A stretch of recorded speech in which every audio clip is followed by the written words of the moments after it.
साध संगत जी कहते हैं, वाहेगुरु की रजा कब, कहाँ और किस रूप में हमारे सामने आकर खड़ी हो जाए, ये कोई नहीं जानता। कभी कभी परमात्मा हमारी परीक्षा किसी बड़ी मुसीबत के रूप में नहीं लेते। कभी वो एक छोटी सी परिस्थिति हमारे सामने रखते हैं, इतनी छोटी कि हम उसे देखकर सोच भी नहीं पाते कि इसमें कोई गहरी बात छिपी हो सकती है। कभी किसी भूखे इंसान के रूप में कोई हमारे दरवाजे पर आता है, तो कभी कोई प्यासा राहगीर पानी मांगने आ जाता है, और कभी कभी कोई छोटा सा बेजुबान जीव हमारे दरवाजे पर आकर बैठ जाता है। हम उसे देखकर सोचते हैं कि ये तो एक जानवर है, लेकिन हमें क्या पता कि शायद उसी क्षण ईश्वर हमारी परीक्षा ले रहा है। शायद वो जीव हमारे हाथों से मिलने वाले एक छोटे से निवाले का इंतजार कर रहा हो, और शायद उसी एक निवाले के पीछे वाहेगुरु ने हमारे लिए ऐसी राह लिखी हो जिसकी हमने कभी कल्पना भी न की हो। साध संगत जी, बहुत पुराने समय की बात है। पंजाब में एक छोटा सा गांव था। गांव बहुत बड़ा नहीं था, लेकिन वहाँ के लोग अपनी अपनी जिंदगी में व्यस्त रहते थे। किसी के घर में खेती थी, तो कोई पशु पालता था, तो कोई मजदूरी करता था, और कोई दूसरों के खेतों में काम करके अपना गुजारा करता था। गांव के बीचों बीच कुछ पक्के मकान थे, लेकिन गांव के बाहर की तरफ मिट्टी की छोटी छोटी झोंपड़ियां और कच्ची झोपड़ियां भी बनी हुई थी। उन्हीं झोपड़ियां में से एक बहुत छोटी सी झोपड़ी थी। उसकी दीवारें मिट्टी की थी। छत पर पुरानी सी तरपाल पड़ी थी, और बरसात में वहां से पानी टपकता था। गर्मियों में भीतर इतनी गर्मी हो जाती कि रात को भी चैन से सोना मुश्किल होता, और सर्दियों में ठंडी हवा मिट्टी की दीवारों की दरारों से भीतर चली आती। लेकिन उस छोटी सी झोपड़ी में रहने वाली एक बूढ़ी माई का दिल इतना बड़ा था कि उसकी तुलना किसी महल से भी नहीं की जा सकती थी। उस बूढ़ी माई का नाम था माई तुलसी। माई तुलसी के पास संसार की दौलत नहीं थी, न कोई बड़ी जमीन, न सोने चांदी के गहने, न कोई बड़ा घर, न परिवार जो उसकी हर जरूरत पूरी कर सके। वो अकेली रहती थी। उसके जीवन का सहारा केवल वाहेगुरु का नाम था। माई हमेशा कहा करती थी कि जिसके सिर पर वाहेगुरु का हाथ हो, उसे दुनिया के किसी दूसरे सहारे की जरूरत नहीं होती। हर दिन अमृत वेले वो उठती, स्नान करती, फिर अपनी छोटी सी झोपड़ी के एक कोने में बैठकर वाहेगुरु का नाम जपती। बाहर अभी अंधेरा होता। गांव के घरों में लोग गहरी नींद में सो रहे होते, लेकिन माई तुलसी के भीतर जैसे एक अलग ही संसार जाग चुका होता। वो बड़ी श्रद्धा से नाम जपती और मन ही मन कहती, हे मेरे वाहेगुरु, तू ही मेरा सहारा है। मेरे पास कुछ नहीं, लेकिन जब तक तेरे नाम की दौलत मेरे पास है, तब तक मैं गरीब कैसे हो सकती हूँ। गांव के कुछ लोग उसकी श्रद्धा देखकर प्रभावित होते थे, लेकिन कुछ लोग ऐसे भी थे जिन्हें माई की गरीबी दिखाई देती थी, उसका विश्वास नहीं। वे अक्सर उसका मजाक उड़ाते। कभी कोई रास्ते से गुजरते हुए कह देता, माई सारा दिन नाम जपती रहती है, लेकिन तेरी गरीबी तो दूर नहीं हुई। कोई दूसरा हंसकर कहता, अगर तेरा वाहेगुरु सचमुच तेरी सुनता है, तो तेरे घर में अनाज क्यों नहीं है। कभी कोई कहता, नाम जपने से पेट थोड़े ही भरता है। माई तुलसी सब सुनती, लेकिन उसके चेहरे पर शिकन तक नहीं आती। वो मुस्कुराती और बहुत शांत स्वर में कहती, मेरा वाहेगुरु मेरी हर जरूरत जानता है। जो वो मुझे दे रहा है वही मेरे लिए सबसे अच्छा है। फिर वो कहती, मेरे लिए उसके नाम से बड़ी कोई अमीरी नहीं। लोग उसकी बात सुनकर आगे बढ़ जाते। किसी को उसकी बात समझ आती तो किसी को नहीं। लेकिन माई को किसी को समझाने की जरूरत नहीं थी। उसे केवल अपने मालिक पर विश्वास था। एक दिन सुबह का समय था। सूरज अभी पूरी तरह नहीं निकला था। माई तुलसी ने अपनी छोटी सी अंगीठी में आग जलाई। घर में आटा बहुत कम था। इतना कम था कि उसे कई बार सोच समझकर इस्तेमाल करना पड़ता।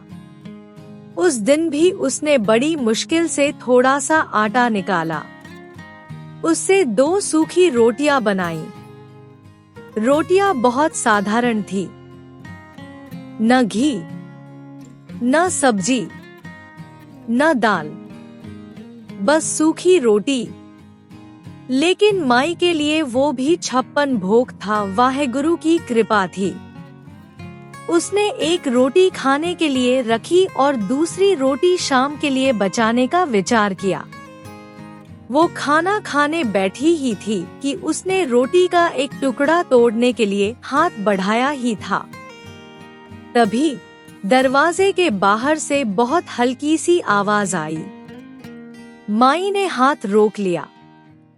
उसने ध्यान से सुना। उसे फिर वही आवाज सुनाई दी। माई धीरे से उठी और दरवाजे तक गई। दरवाजा खोला। बाहर एक छोटी सी बिल्ली बैठी थी। लेकिन वो सामान्य बिल्ली जैसी नहीं थी। वो बहुत कमजोर थी। उसकी हड्डियां साफ दिखाई दे रही थी। उसका शरीर जैसे कई दिनों की भूख से सूख गया था। उसकी आंखों में ऐसी भूख थी कि माई का दिल भर आया। बिल्ली माई की तरफ देख रही थी।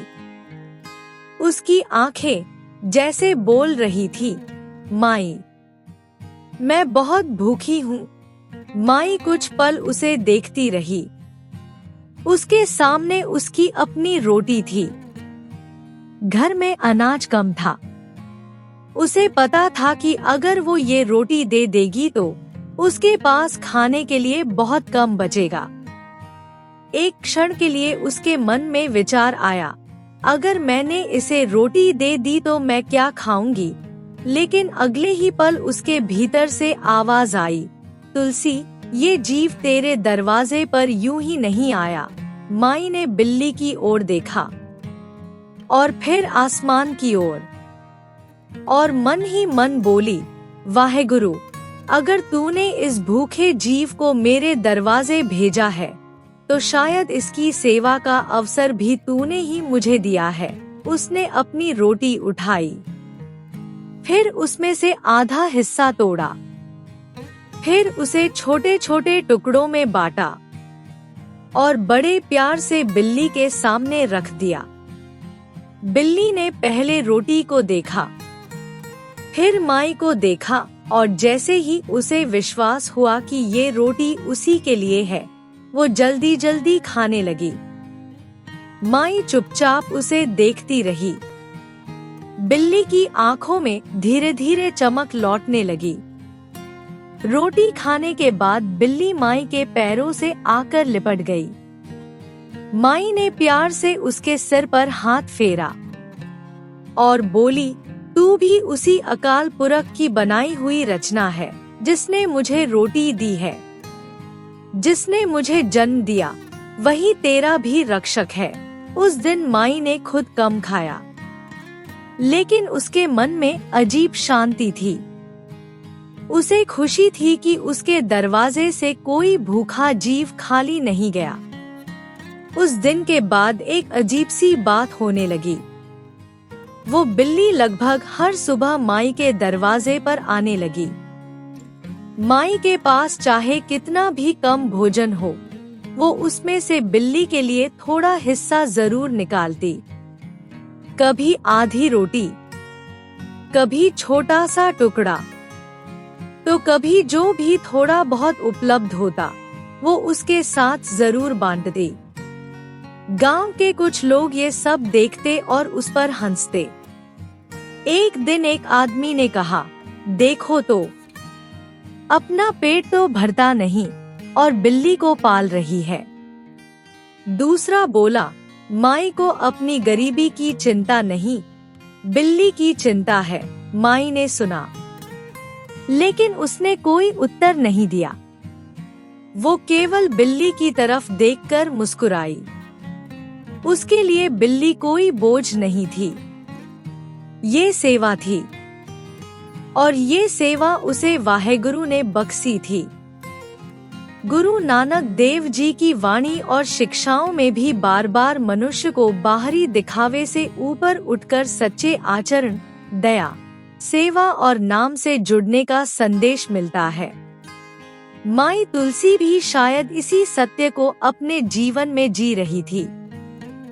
वो किसी को उपदेश नहीं देती थी, वो बस वही करती थी जिस पर उसका विश्वास था। दिन गुजरते गए। बिल्ली और माई के बीच एक अनोखा रिश्ता बन गया। बिल्ली आती, माई उसे खाना देती, वो माई के पैरों के पास बैठती, फिर थोड़ी देर बाद चली जाती। लेकिन एक दिन मौसम ने अचानक करवट ली। शाम का समय था। आसमान पर अचानक काले बादल छाने लगे। हवा तेज होने लगी। पेड़ों की शाखाएं जोर जोर से हिलने लगी। कुछ ही देर में ऐसा लगने लगा जैसे दिन के उजाले में ही रात उतर आई हो। माई अपनी झोपड़ी के बाहर बैठी आसमान की तरफ देख रही थी। तभी उसे वही बिल्ली दिखाई दी, लेकिन आज वो पहले जैसी शांत नहीं थी। वो बहुत घबराई हुई थी। वो दौड़ती हुई माई के पास आई। माई ने उसे देखा और पूछा, क्या हुआ? बिल्ली माई के पैरों से लिपट गई और फिर जोर जोर से आवाजें निकालने लगी।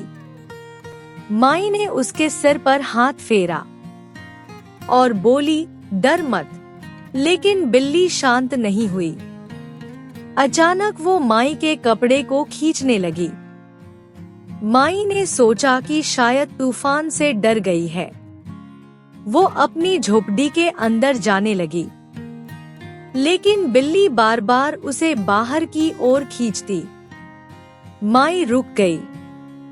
उसने बिल्ली की तरफ देखा और बोली, तू मुझे कहाँ ले जाना चाहती है? बिल्ली आगे बढ़ी, फिर पीछे मुड़कर माई को देखा, फिर आगे बढ़ी। माई के मन में एक अजीब सा भाव आया। उसे लगा जैसे आज कुछ होने वाला है। उसने अपनी लाठी उठाई और बिल्ली के पीछे चल पड़ी। बाहर तूफान बढ़ता जा रहा था। हवा इतनी तेज थी कि आंखें खोलना मुश्किल हो रहा था। मिट्टी उड़ रही थी। पेड़ों की शाखाएं टूटकर गिर रही थी। लेकिन बिल्ली बिना रुके आगे बढ़ती रही। माई उसके पीछे पीछे चलती रही। कुछ देर बाद बिल्ली गांव के दूसरे किनारे पर पहुंच गई। वहां एक पुराना कुआं था, बहुत पुराना, इतना पुराना कि लोग उसके पास जाना भी पसंद नहीं करते थे। वो कुआं वर्षों से सूखा पड़ा था। उसके चारों तरफ झाड़ियां उगाई थी। अंधेरे और तूफान के कारण वो जगह और भी भयावह लग रही थी। बिल्ली कुएं के पास जाकर रुक गई। फिर वो जोर जोर से आवाज करने लगी। माई ने आश्चर्य से पूछा, यहाँ क्यों लाई मुझे? तभी माई को कुछ सुनाई दिया। पहले बहुत धीमा, फिर थोड़ा साफ। साथ संगत जी वो आवाज किसी बच्चे के रोने की थी। ये देखकर माई का दिल धक से रह गया। उसने कुएं के किनारे जाकर नीचे देखा। अंधेरा बहुत था, लेकिन तभी बिजली चमकी। एक क्षण के लिए कुएं के भीतर रोशनी हुई और माई ने देखा नीचे एक छोटा सा बच्चा पड़ा था। बच्चा कुएं में गिर गया था। माई के पैरों तले जमीन खिसक गई। उसने सोचा, हे वाहेगुरु, अगर ये बिल्ली आज मुझे यहाँ न लाती तो इस बच्चे का क्या होता। उसने तुरंत गांव की ओर दौड़ लगाई। तूफान के बीच वो चिल्लाती हुई भागी, बचाओ, कोई जल्दी से आओ, कुएं में बच्चा गिर गया है। उसकी आवाज सुनकर लोग अपने घरों से बाहर निकलने लगे। लोगों ने मशालें उठाईं, फिर रस्सियां लाई गई। कुछ जवान तुरंत उसके साथ दौड़े। कुएं के पास पहुंचकर उन्होंने नीचे देखा। बच्चा सचमुच भीतर था। बड़ी मेहनत के बाद एक युवक को रस्सी से नीचे उतारा गया। कुछ देर बाद उसने बच्चे को पकड़ लिया। ऊपर खड़े लोगों की सांसें थम गई थी। फिर धीरे धीरे बच्चा ऊपर आने लगा और आखिरकार उसे बाहर निकाल लिया गया।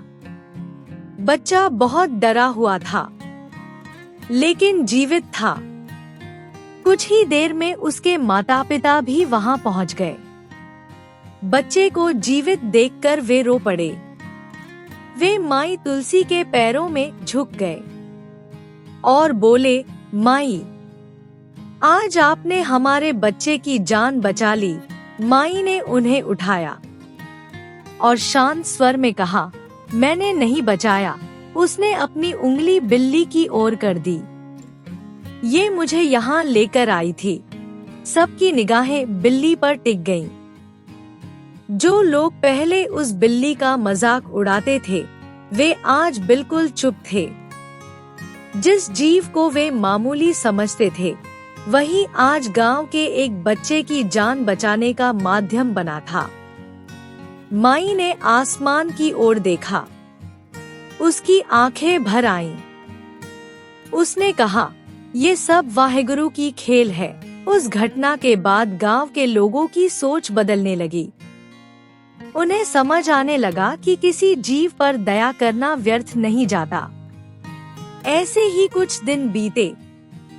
एक सुबह माई तुलसी अपनी झोपड़ी के बाहर बैठकर नाम जप रही थी। बिल्ली हमेशा की तरह उसके पास आकर बैठ गई। माई ने उसके लिए रोटी का एक टुकड़ा रखा। बिल्ली उसे खाने लगी। तभी गांव की गली से एक अजनबी व्यक्ति आता दिखाई दिया।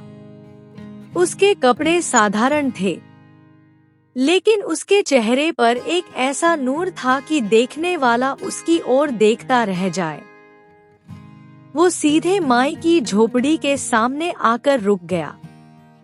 माई ने सिर उठाया और पूछा, पुत्र, तुम कौन हो? माई की बात सुनकर अजनबी मुस्कुराया और बोला, माई, मैं दूर से आया हूँ।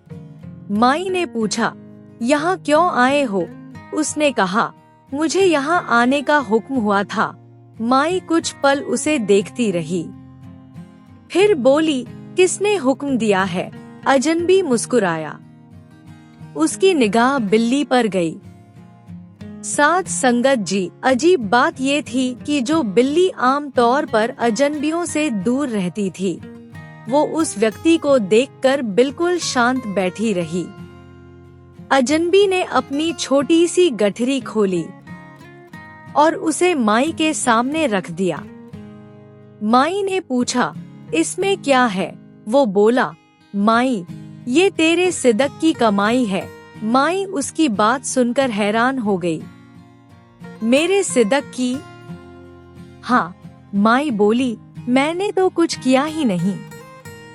अजनबी ने कहा, जिस दिन तूने अपनी आधी रोटी उस भूखी बिल्ली को दी थी, उस दिन तूने केवल रोटी नहीं दी थी। माई चुप हो गई। उसे वो दिन याद आ गया उसके पास कम भोजन था, फिर भी उसने अपना हिस्सा बांट दिया था। अजनबी बोला, उस दिन तूने अपनी भूख से पहले दूसरे की भूख को महत्व दिया था। उसकी बात सुनकर माई की आंखों में आंसू आ गए। अजनबी ने कहा, तूने उस जीव को रोटी दी थी, लेकिन वो प्रेम बनकर तेरे पास लौटा है। ये बोलकर फिर उसने गठरी खोल दी। गठरी को देखकर माई की आंखें फैल गईं, क्योंकि गठरी के अंदर सोने की मोहरें थी। ये देखकर माई घबरा गई। उसने हाथ पीछे कर लिए और बोली, नहीं पुत्र, मैं ये नहीं ले सकती। अजनबी ने पूछा, क्यों? माई बोली, मैंने तो केवल एक भूखी बिल्ली को रोटी दी थी, उसके बदले मुझे सोना क्यों? माई की बात वो मुस्कुराया और बोला, माई, ये तेरी सेवा का फल नहीं, बल्कि उस सेवा को आगे बढ़ाने का साधन है। माई चुपचाप सुनती रही। अजनबी ने कहा, अपने आप को छोटा मत समझ। वाहेगुरु के दरबार में कोई सेवा छोटी नहीं होती। फिर उसने चारों ओर देखा और बोला, हर जीव उसी परमात्मा की रचना है। जब तुम किसी भूखे जीव को रोटी देती है, तो तू केवल उसका पेट नहीं भरती, तू अपने भीतर दया को जीवित रखती है। उसकी बात सुनकर माई के आंसू अब रुक नहीं रहे थे। उसने दोनों हाथ जोड़ दिए और बोली, हे वाहेगुरु, तूने मेरे जैसे गरीब इंसान को भी सेवा का अवसर दिया।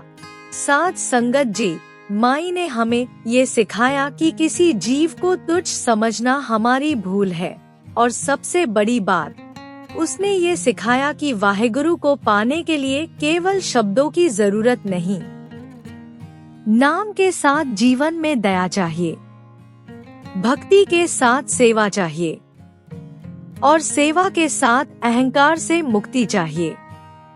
गुरु नानक देव जी की शिक्षाओं का भी यही मूल भाव है कि मनुष्य केवल बाहरी आडंबरों में न उलझे, बल्कि नाम, सत्य, दया, सेवा और मानवता को अपने जीवन का हिस्सा बनाए। माई तुलसी ने कोई बड़ी तपस्या नहीं की थी। उसने कोई बड़ा यज्ञ नहीं किया था। उसने कोई महल नहीं बनवाया था। उसने केवल एक भूखी जान को देखकर अपना आधा निवाला बांट दिया था।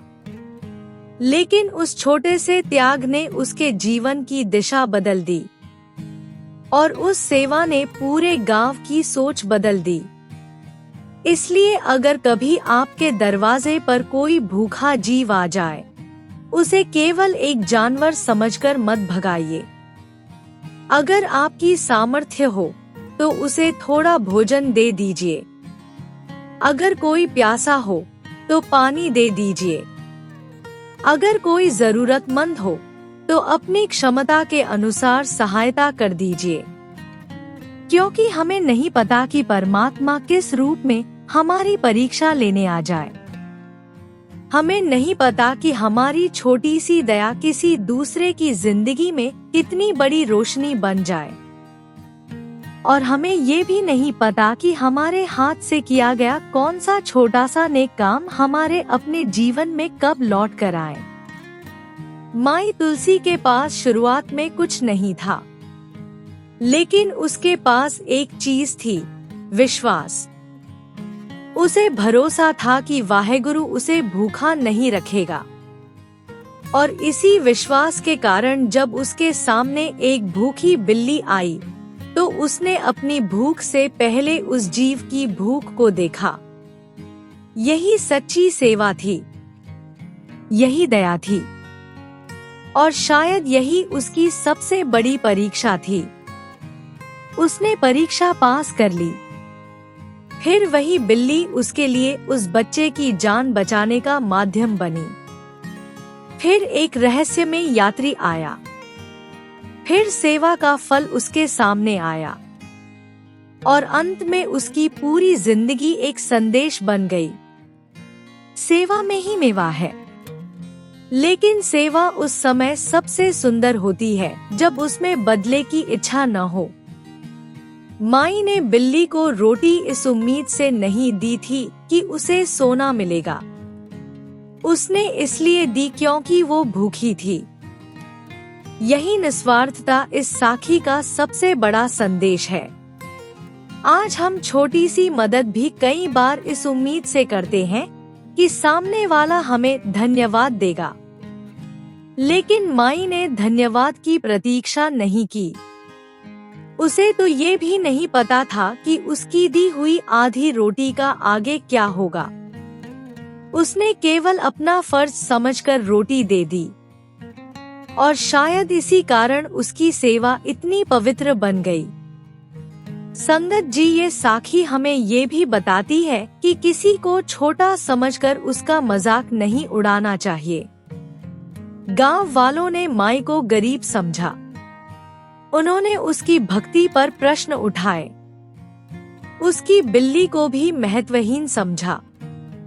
लेकिन अंत में वही बिल्ली एक मासूम बच्चे की जान बचाने का कारण बनी। इसलिए जीवन में किसी को उसकी बाहरी स्थिति से मत आंकिए। किसी की गरीबी देखकर ये मत सोचिए कि उसके पास देने के लिए कुछ नहीं। कभी कभी गरीब के पास धन नहीं होता, लेकिन दिल बहुत बड़ा होता है। साथ संगत जी, अगर आपको ये अच्छी लगे तो कृपया वीडियो को लाइक, शेयर, कमेंट जरूर करें।